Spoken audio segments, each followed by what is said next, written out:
Página 7. De la pobreza al poder, por Duncan Green, 2008. 1.3. Pobreza, la consecuencia humana de la igualdad. En el extremo de la mala distribución de poder, activos y oportunidades están los 1.000 millones de personas que viven en una pobreza extrema. La pobreza es mucho más que unos bajos ingresos, lo que queda particularmente claro cuando se les pide a las personas que viven en la pobreza que la definan por sí mismas. Es una sensación de impotencia, frustración, agotamiento y exclusión de la toma de decisiones, sin mencionar la inaccesibilidad relativa a servicios públicos, servicios financieros y prácticamente cualquier otra fuente de ayuda oficial. El académico Robert Chambers habla de un mundo dividido en los de arriba, uppers, y los de abajo, lowers, una descripción que encaja en muchos aspectos de la pobreza, ya sea en la subyugación de las mujeres por parte de los hombres, los desequilibrios de poder entre grupos étnicos o entre clases sociales. Las diferentes dimensiones de la pobreza se refuerzan entre sí. Los pobres son discriminados, pero mucha gente cae en la pobreza por sufrir algún tipo de discriminación. En el sur de Asia, las familias que se enfrentan a la discriminación por su religión, su etnia o su casta son mucho más vulnerables a ser explotadas laboralmente y a la servidumbre por deudas que otras familias económicamente pobres. En 2000, el Banco Mundial publicó Voices of the Poor, un extraordinario intento de comprender la pobreza desde dentro, basado en conversaciones con 64.000 pobres de todo el mundo. De estas entrevistas surgió un informe complejo y humano de la pobreza, que abarca asuntos que se suelen pasar por alto en las publicaciones académicas, como la necesidad de tener buen aspecto y sentirse querido, la importancia de poder darles a los hijos un buen comienzo en la vida o la angustia mental que acompaña casi siempre a la pobreza. La conclusión global fue que una y otra vez, la impotencia parece estar en el centro de una mala vida. Lo contrario a esta pobreza multidimensional no es simplemente la riqueza, aunque los ingresos son importantes, sino una noción más amplia del bienestar, que se consigue gracias a la salud, la seguridad física, un buen trabajo, conexión con la comunidad y otros factores no monetarios. Por eso, las buenas prácticas para el desarrollo se basan en las habilidades, los puntos fuertes y las ideas de las personas que viven en la pobreza, o sus activos, en lugar de tratarlos como receptáculos vacíos para la caridad.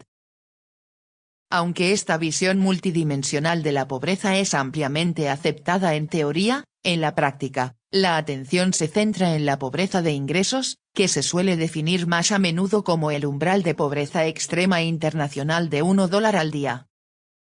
Esta es la base del primer objetivo de desarrollo del milenio, ODM, reducir a la mitad la población mundial que vive en la extrema pobreza antes del 2015. Se considera que cualquiera que viva por debajo de ese umbral no puede alimentarse por sí mismo. El umbral de pobreza de $2 al día se tiene como el mínimo necesario para conseguir alimento, ropa y alojamiento. La pobreza de ingresos extrema está bajando con el tiempo. Entre 1990 y 2004, el número de personas en todo el mundo en países en vías de desarrollo que vivían con menos de $1 al día bajó de 1.250 millones a 980 millones.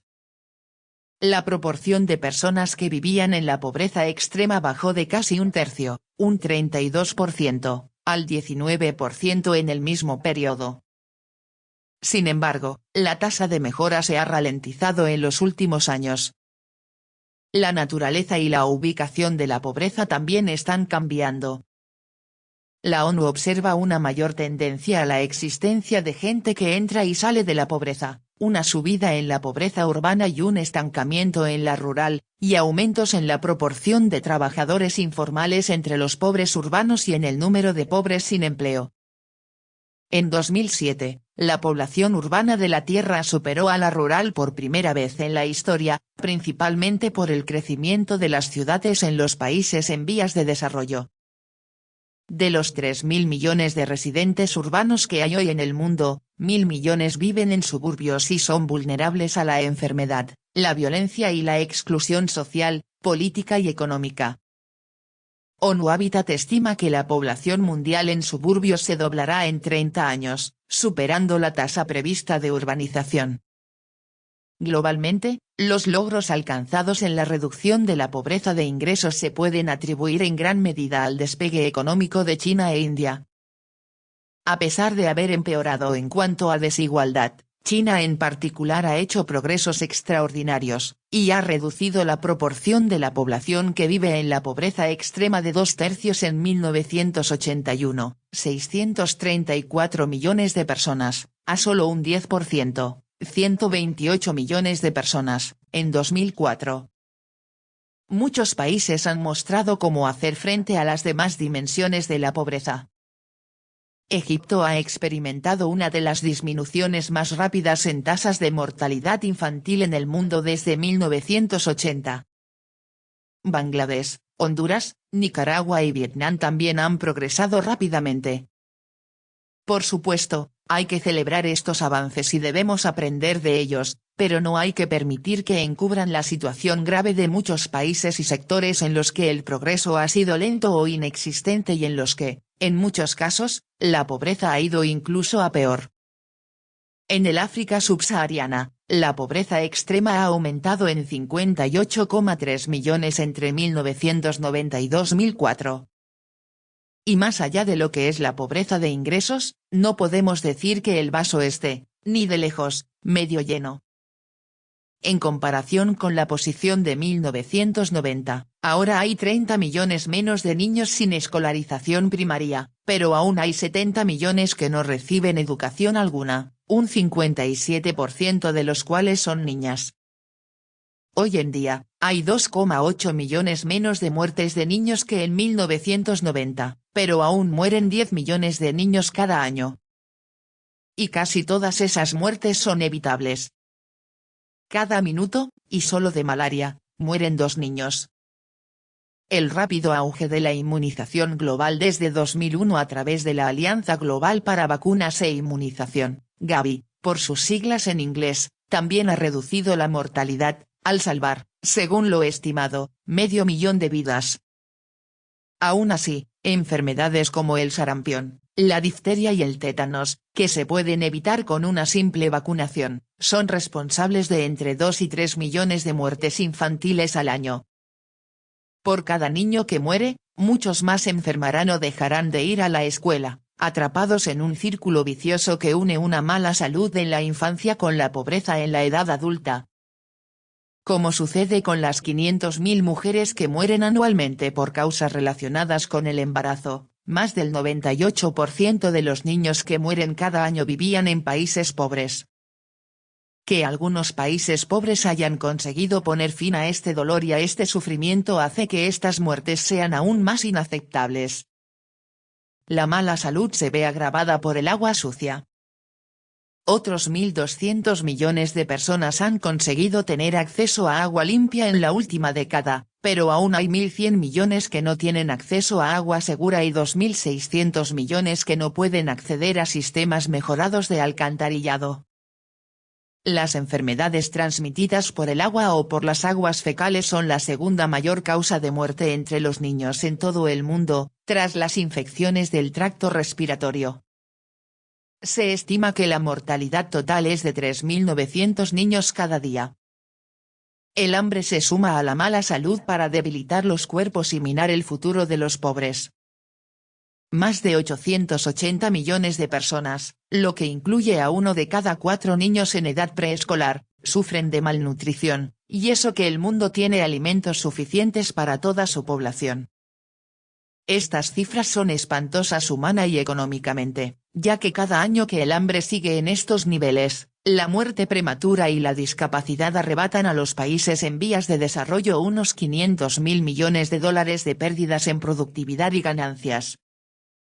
Aunque la pobreza se está reduciendo desde 1980, el VIH y el SIDA han hecho presa en los países más pobres del mundo y el SIDA ha pasado a afectar mayoritariamente a las mujeres en los países en vías de desarrollo.